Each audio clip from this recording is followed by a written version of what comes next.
A somber night on the EKU campus as friends of a student killed in a crash honored her with a vigil. Now they say they want her to be remembered.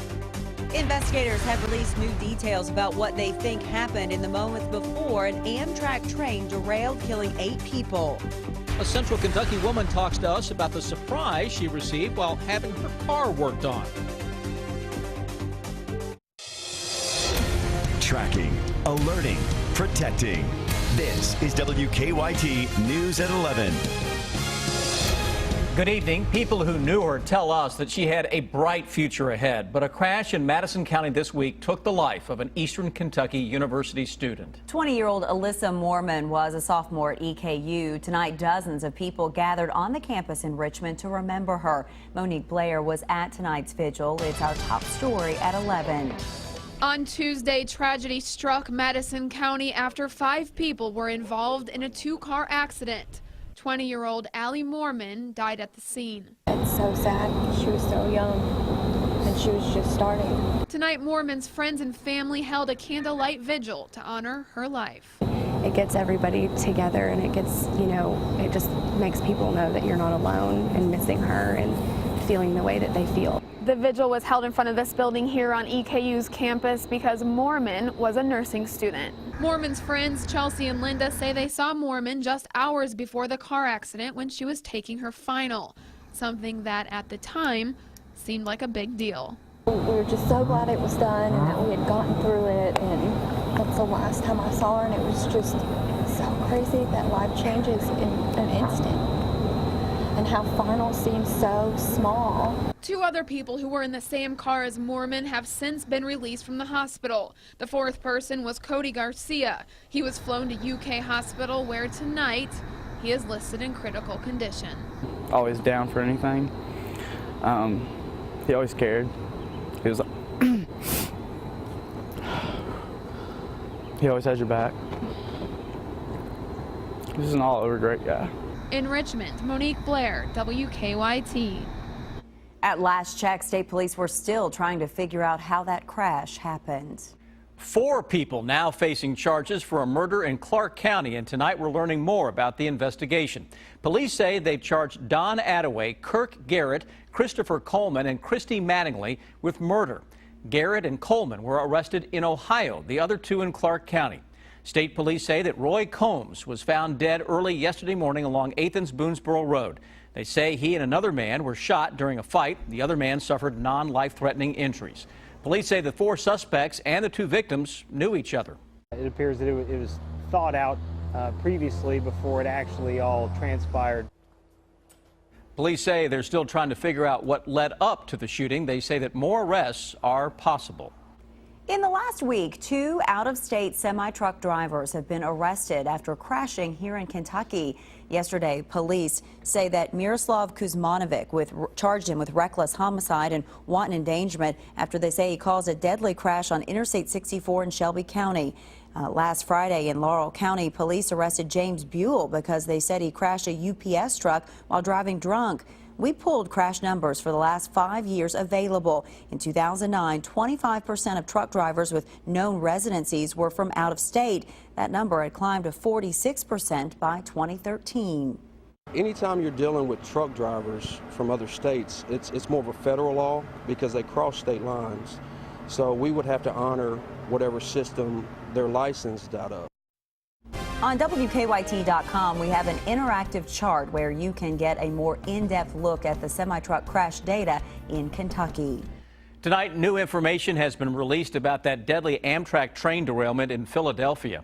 Investigators now say the train was accelerating up until the moment it derailed in a sharp curve Tuesday night. The National Transportation Safety Board is looking at video from the train.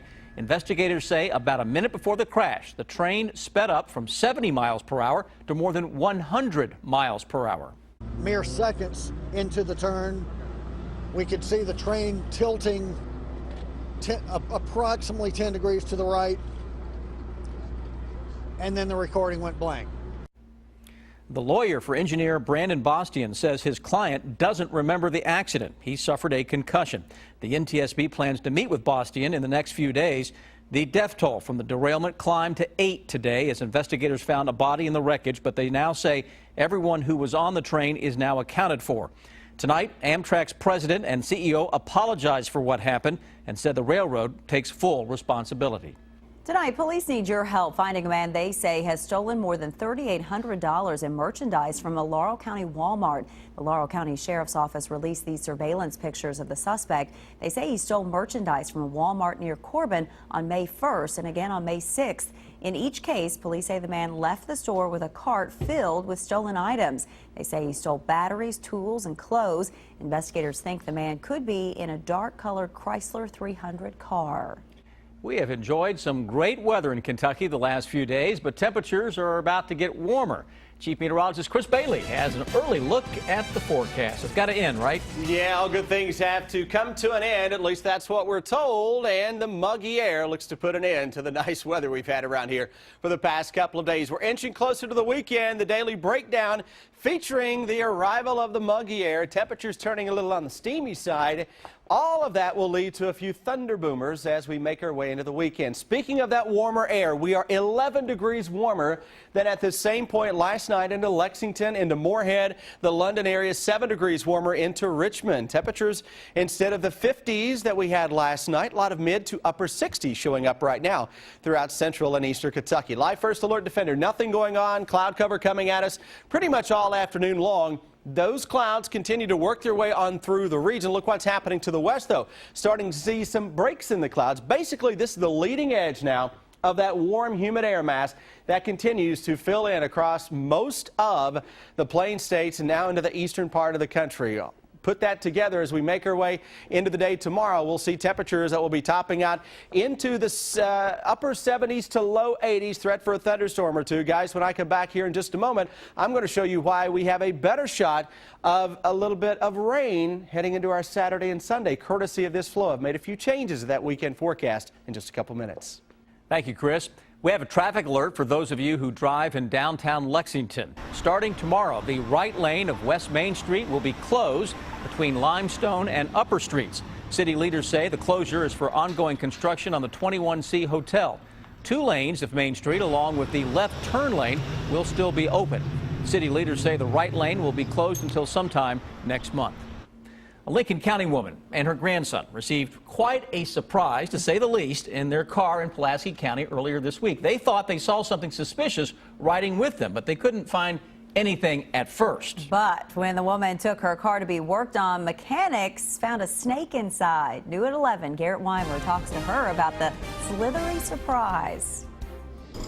We've all seen the warning on our side view mirrors. As I flipped open the door, I looked, and right there was a very long snake. That message was anything but reassuring for Linda Chadwell after she and her grandson noticed a snake near her car. About 5 foot, or that big, I think. But it was when the snake actually hitched a ride that things really got interesting. Chadwell says it rode with him all around town on Monday. And I said, oh no, I've got to get these kids home, and it's dark and there's nothing I can do about it right now. Chadwell's grandson spotted the snake off and on, but never could get it. So I brought my grandpa out, but he can't see that well, so it was like right next to the tire there. Chadwell says they used a pole to try to get the snake out from under here, but they never could. Not until she took the car to Walmart later that day to get her tires rotated. And sure enough, I'd been there a while, and they said snake, and then they held him up. Turns out Chadwell was chauffeuring a rat snake. He didn't do me any harm, but he sure made me nervous. Now she's just glad that snake is history. It's such a fluke, you know. I don't expect to see another snake in the car in my lifetime. Hope not to. In Pulaski County, Garrett Weimer, WKYT. Oh, great. We're now all going to be checking our cars tonight before we go home. Chadwell tells us the men who worked in her car took the snake and let him go out in a nearby field. Even though the snake gave her quite a scare, she says she is glad that they didn't kill it.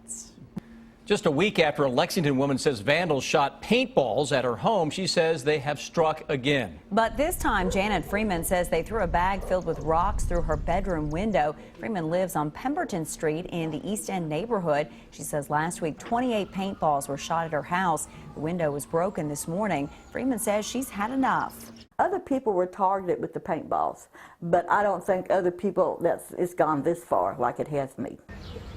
Freeman has installed a security system, and she says the people responsible for breaking her window this morning were caught on tape. Lexington police are reviewing video. Freeman says she thinks she's being targeted because she's a member of the Citizens Police Academy.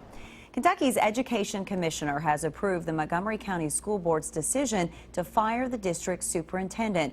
But according to our news partners at the Herald Leader, Commissioner Terry Holliday said Superintendent Joshua Powell was also entitled to a due process hearing before being removed. Holliday said the Montgomery County School Board had, quote, competent and relevant evidence for removing Powell. A law firm hired by the school board found Powell violated state law when he hired his wife. New tonight, investigators say a man died in eastern Kentucky while trying to steal copper from an idle mine. The Martin County Sheriff says the man climbed a substation in the Pilgrim community while trying to reach copper and metal brackets. But the sheriff says the man touched an active power line and was electrocuted. The sheriff says a person with the man ran to get some help. That person now faces criminal trespassing charges. Tonight, 2 boys in Harlan County face some charges after police say the boys broke into a barber shop. Tim Howard says the burglars stole more than $50 along with tickets to an upcoming sporting event and bubble gum. Police say the boys ended up admitting to the break-in after being caught. Howard says that one of them is a former customer.